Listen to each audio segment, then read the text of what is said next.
Good afternoon. Welcome everybody to this Airworthiness Cybersecurity, a new webinar organized by DMD Solutions inside the RAMS Academy scope. I'm David Duran, a RAMS engineer in DMD Solutions since 2016. I have been working in the RAMS field these years, and specifically regarding cybersecurity, I have participated in several projects. So in this presentation, I will like to summarize all my experience and also show the current regulations and the changes on regulations. Okay, so this presentation is divided. We will look into the questions and we will try to answer them at the end. My colleagues Alejandra Lorenzo and Paula Sorolla are looking for the questions. So if you have any question, feel free to post it in the comment section and we will try to answer them in the end. Okay, so this presentation is divided into 6 sections.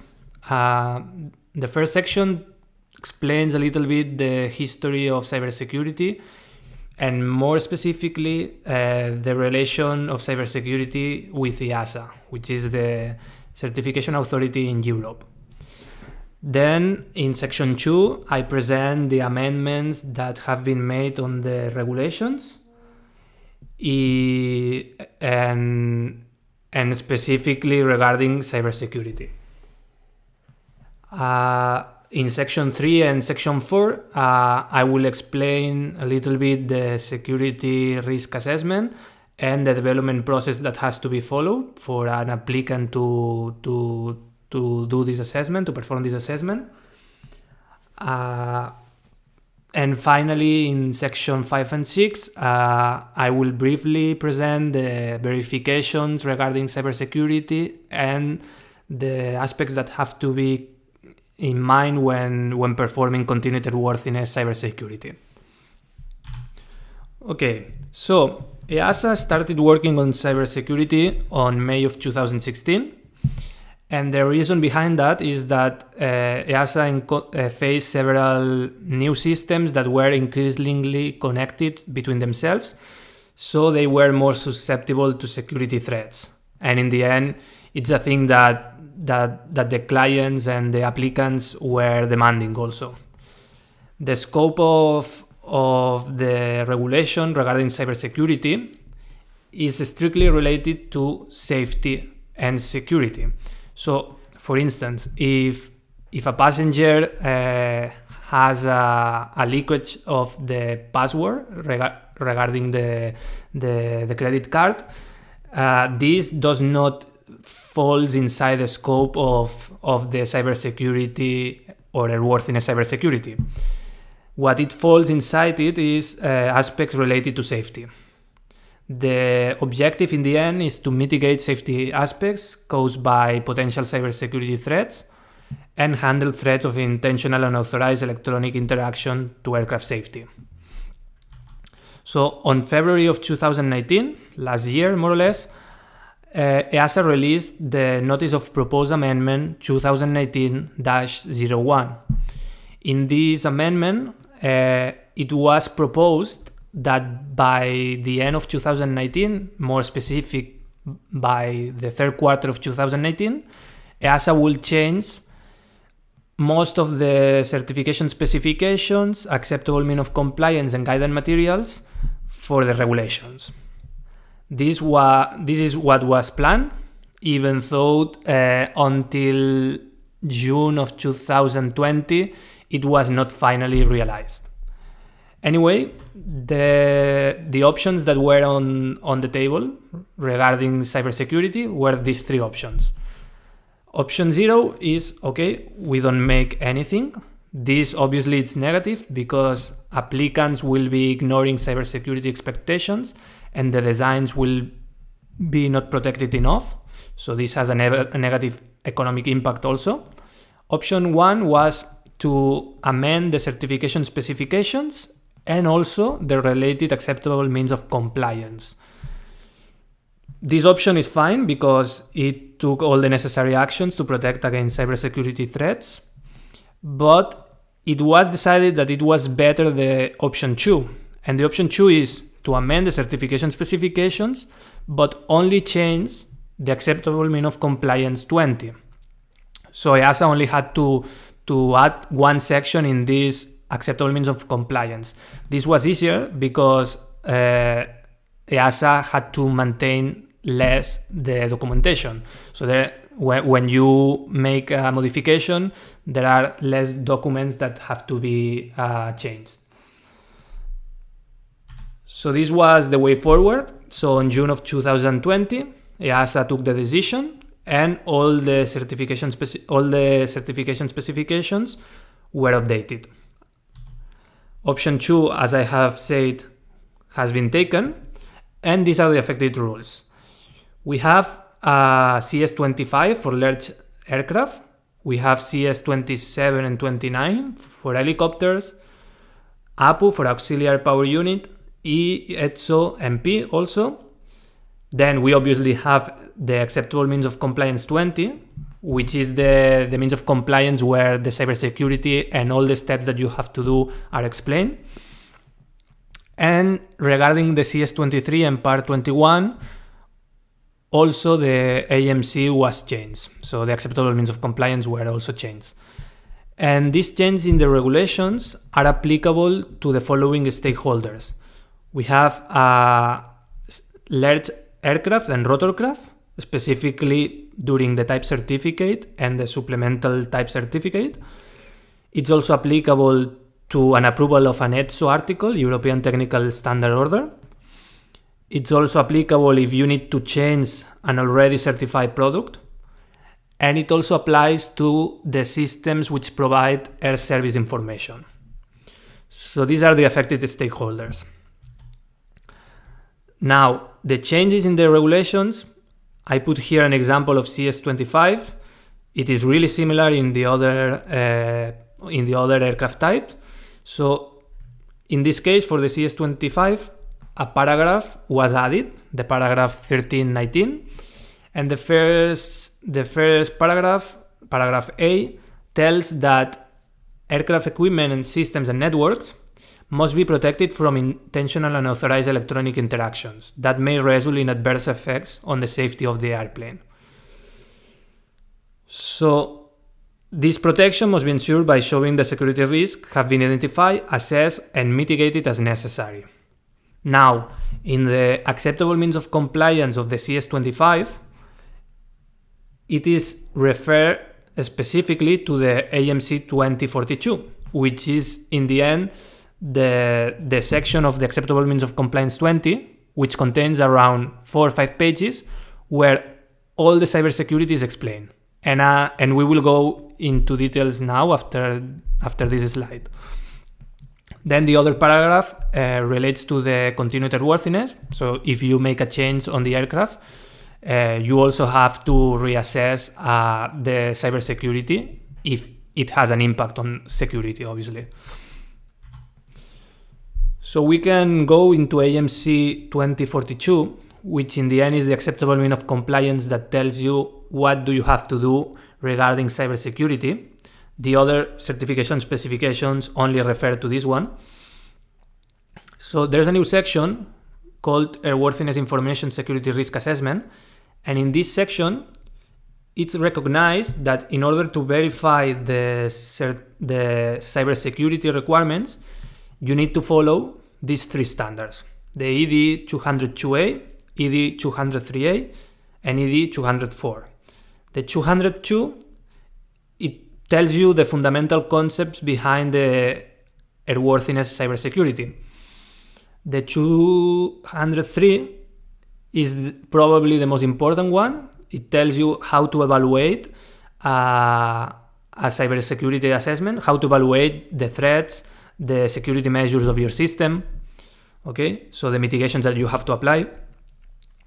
And ED 204 is only applicable if you need to make a change in an already certified system. If the applicant decides to apply another mean of compliance, this has to be discussed and accepted by EASA. So in principle, you should follow these 3 standards to be safe. The most important document in the end will be the Security Risk Assessment, the PISRA, which should be conducted according to ED 202 and ED 203. And after analyzing this risk assessment and after applying any necessary mitigations, your system should be free of vulnerabilities that creates a hazard on the system.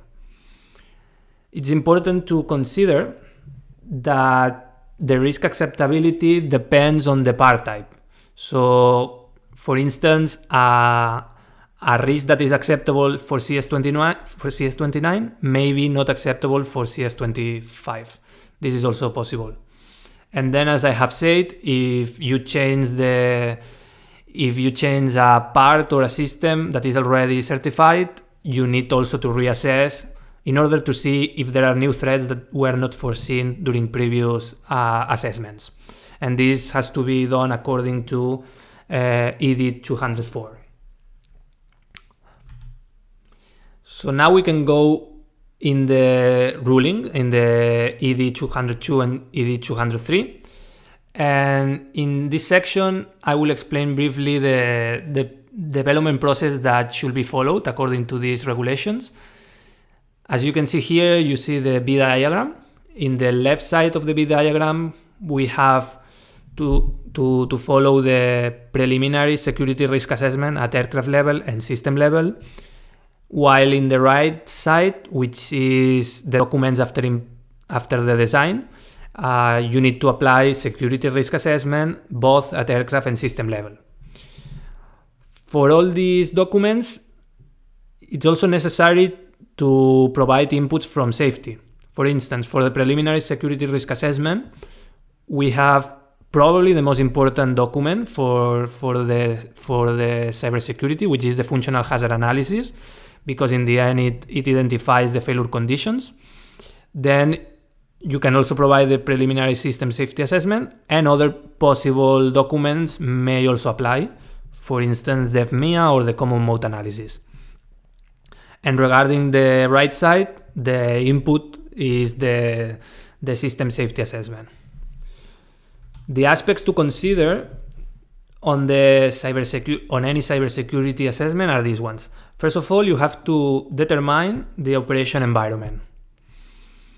This is important because it helps you to identify the assets of your system, and the assets may be, for instance, subsystems. Then you have to also identify the attack paths through your system and see the safety consequence of this attack path on your system. Then step 5 is evaluate the difficulty of attacking, or in other words, evaluate how solid is your system against an attack, against a cybersecurity attack.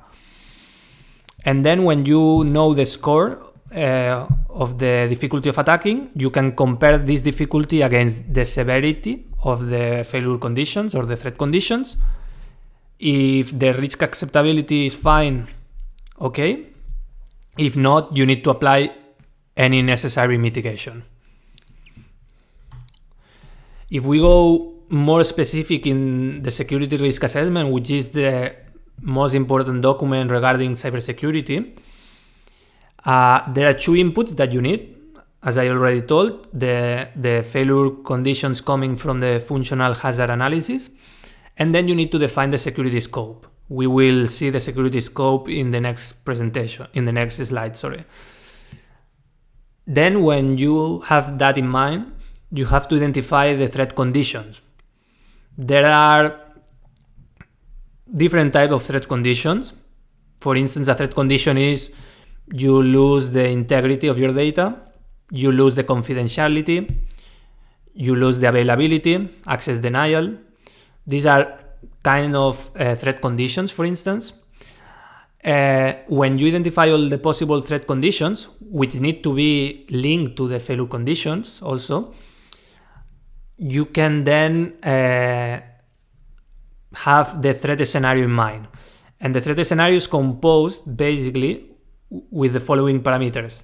You have an attacker, the attack source, the attack vector, how the attack enters into your system, the attack path, is the path to which the attack goes through your system, so which assets is affecting the attack. Then the security measures of your system, so which obstacles in your system are placed so that this attack can be degraded, and then the effects of the attack. So all these factors compose a threat scenario.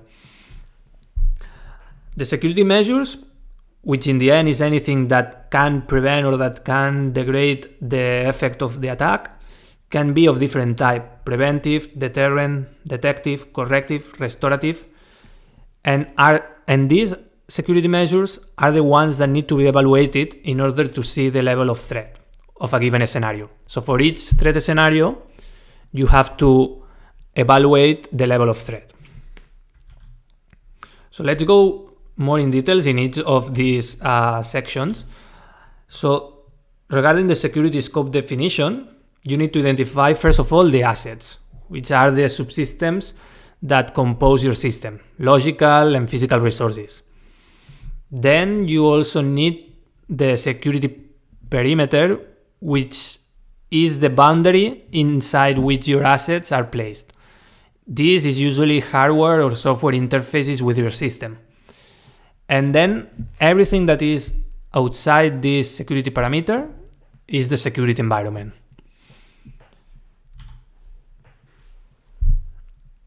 Then, for the threat condition identification, as I already said, there are different types. A possible one is loss of availability of Wi-Fi, for instance, or loss of integrity of the data provided by the Wi-Fi, loss of confidentiality of the data of the passengers. So these are all possible threat conditions that you have to link to a corresponding failure condition. And then you need to evaluate the threat scenarios, which should combine similar attacks. Example of a threat scenario: for instance, an attack on the router sending malicious commands to a given asset, for instance, to the computer that controls the router. So this has obviously an effect on the Wi-Fi system. And we have to look into the effects of the threat scenarios and their severity. And the severity is basically the worst threat condition coming from the failure conditions. The level of threat has to be evaluated for each threat scenario, and there are two options to evaluate the level of threat: by the likelihood or by the difficulty of attack. ED 203 recommends to use the last one, the difficulty of attack, and it's this one, the one that I will show you in the next presentation, in the next slides. In the next slides, I will show you how to compute the score of the effectiveness for the level of threat. And in order to evaluate this level of threat, it's basic to know the security measures. Examples of security measures are, for instance, hardware protocols, like the Ethernet protocols. Other examples, authentication service of the software, so that it prevents you from logging into the system. These security measures can be classified into different evaluation steps, and this classification is up to you, and actually does not affect the final result, but it's good to evaluate better easier the security measures. And as you can see in this picture, the security measures in the end are obstacles so this is the attack path inside your system, which affects a given asset. This can be, for instance, a computer controlling the Wi-Fi. So all the security measures are all the security levels inside your system which prevent or which make more difficult this attack. So this is in the end what needs to be assessed. In the end is the availability of a security measure to protect an asset against a threat scenario. And as I have said, if you make a change or a modification on the system, on the design, you have to reassess because the security measures may change. The evaluation steps, which are if we go back, the evaluation steps is just how you group the security measures. You can group the security measures as you wish, but usually the following classification should be followed.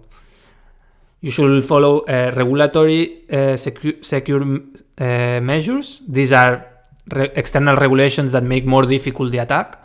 Environmental security measures. These are derived from the aircraft security environment. Then the security measures related to the architecture. The technical security measures, which in the end are the most important ones, because it's the technical features of your system that prevents security attacks. And finally, the operational security measures. For instance, if you have an operational procedure and you cannot operate the aircraft in another area or in another operational procedure. This is also a security measure.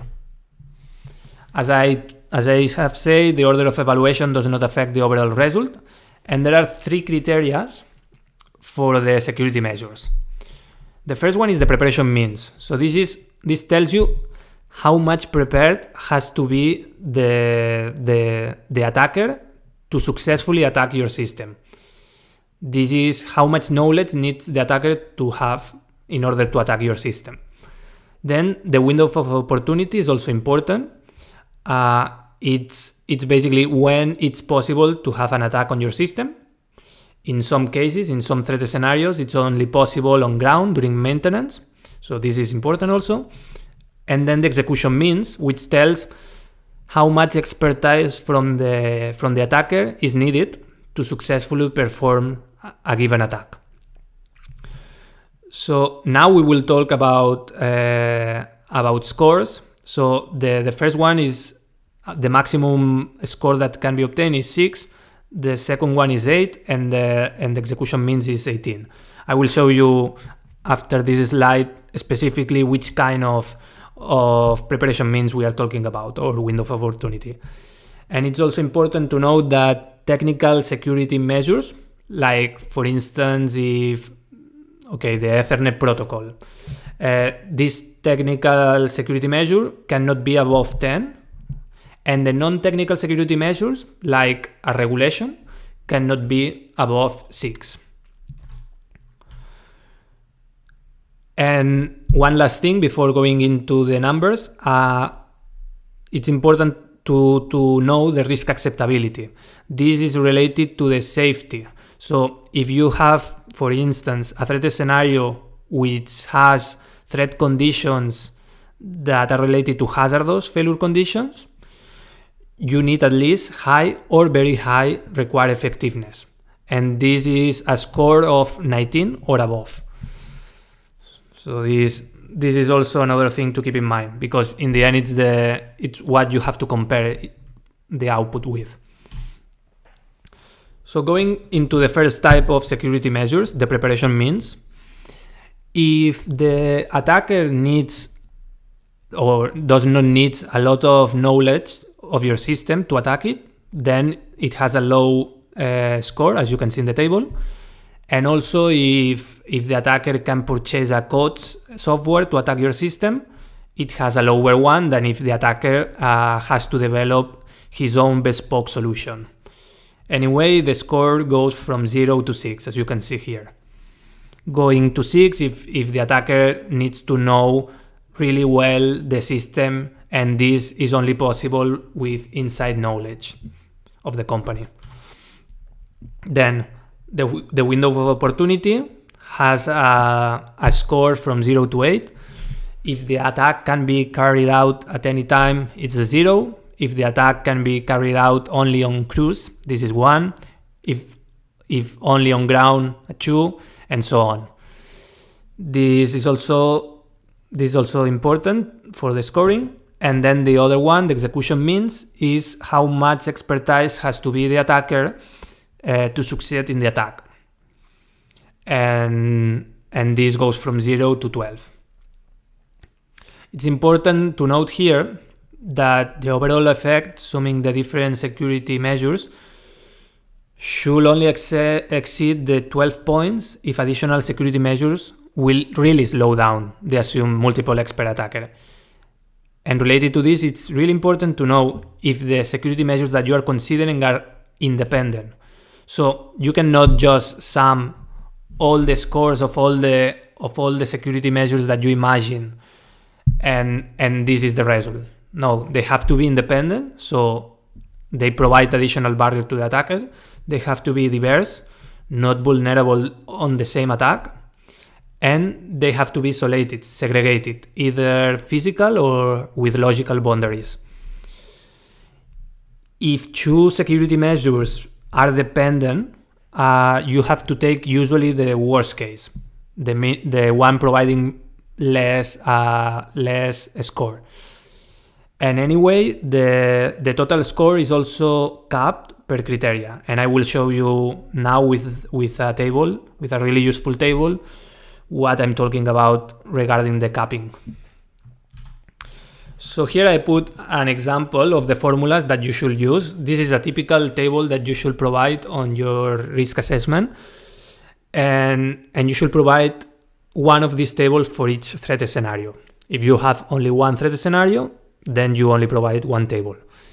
Here you classify in columns, and each column is evaluation step, so it's like a group of security measures.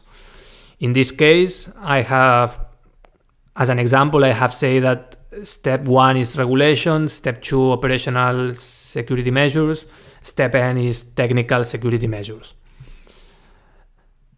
The rows are basically the type of security measures: preparation means, windows of opportunity, and execution means. So basically for each evaluation step, you just sum the number that you obtain from the tables that we have seen. So this result, A1, is the sum of these two security measures, SM1 and SM2. For evaluation step 2, you have a security measure 3, so you will sum this, and this is E2, so and then you sum E2 to A1, and you produce A2. You perform these same calculations until step N, which you have, in this case, you have a security measure 4, which has a part of preparation means and a part of execution means, and then you sum this and you sum the result to the previous one. Now, for each row, there is a capping. So if you sum SM1, SM2, and SM41, you cannot surpass a score of 6. If you sum 3, you cannot surpass a score of 8. And if you sum these ones, you cannot surpass a score of 18. If you surpass this will be subtracted in the end to the final result.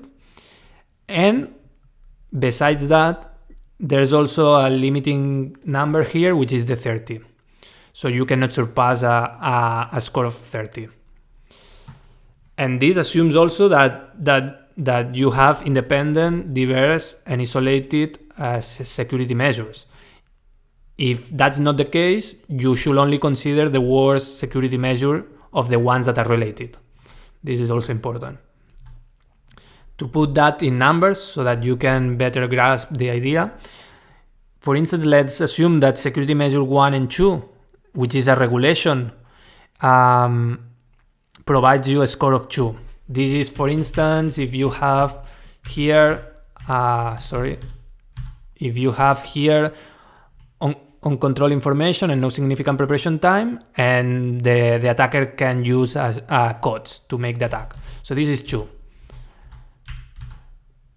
Then you make the sum, this gives 4. Then for the window of opportunity, you have a security measure 3, which is only applicable during, so for instance, this threat scenario is only applicable during cruise. So this is 1. And then for security measure 4, for instance, a technical security measure, like your hardware has a protocol that protects it. So the attacker has to know the system or the protocol, and also the attacker has to have an expertise on that protocol, for instance. This is 4 and 6, so you sum this also, and the result is 15. However, since the sum of these three security measures surpass 6, you have to subtract these 2 in the end, so the end result will give you 13. If we go to the table of the risk acceptability, 13 provides you a moderate secure system. So this will be suitable, for instance, if all your failure conditions are measured or below. If that's the case, it's okay. If you have a hazardous failure condition, then you have to implement a mitigation or another security measure in order to obtain 19 at least. So that's the idea behind the security risk assessment. So this is the final table that you should provide. And just to finalize the presentation, I would like to talk a little bit about security verification. One thing is that you say, okay, the security measures are these ones, but then you have to verify that these security measures perform correctly. And to do so, you have to perform the security requirements test, a security robustness test also to see if the functions behave correctly under abnormal inputs, and then a vulnerability test, which is an aggressive testing of any kind. So these are the tests that the ED 202A suggests you to follow. And finally, regarding continued airworthiness, we have the ED 204, which tells you that any change that may have an impact on cybersecurity, you need a change impact analysis. And you may have to reassess some cybersecurity risk assessments. Obviously, you have to consider also security industry standards, and the effort depends on the rework size. So it's not the same installing a new system or replacing an existing one, modifying an existing one. The costs will be different, obviously. And regarding the continued airworthiness, EASA tells you that you need to submit the following documentation.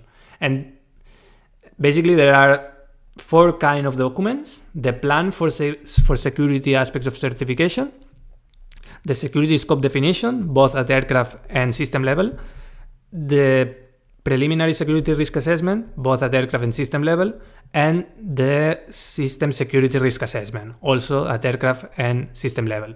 And then there's the PSAC summary, the plan security aspects of certification summary. As you can see in this table, this depends on the severity of your failure conditions. If you have failure conditions that are catastrophic, you need to submit more documents than if you don't have so many documentation, than if you don't have so higher severity. And there are some documents also that can be negotiated with the certification authority. So if you negotiate with them, it may be possible that you don't have to provide this documentation. And that's all. I hope that it's helpful for you. Thanks for your time. And now I will try to answer any question if there is any. So you can ask questions if you haven't already asked, and I will try, just to answer that. Okay, let's see the questions.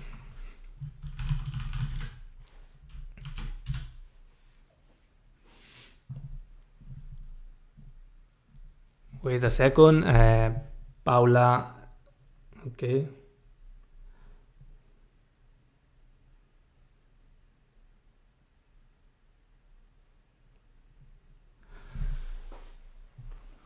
Okay, we can wait some seconds if you want to ask a question. If not, it has been a pleasure.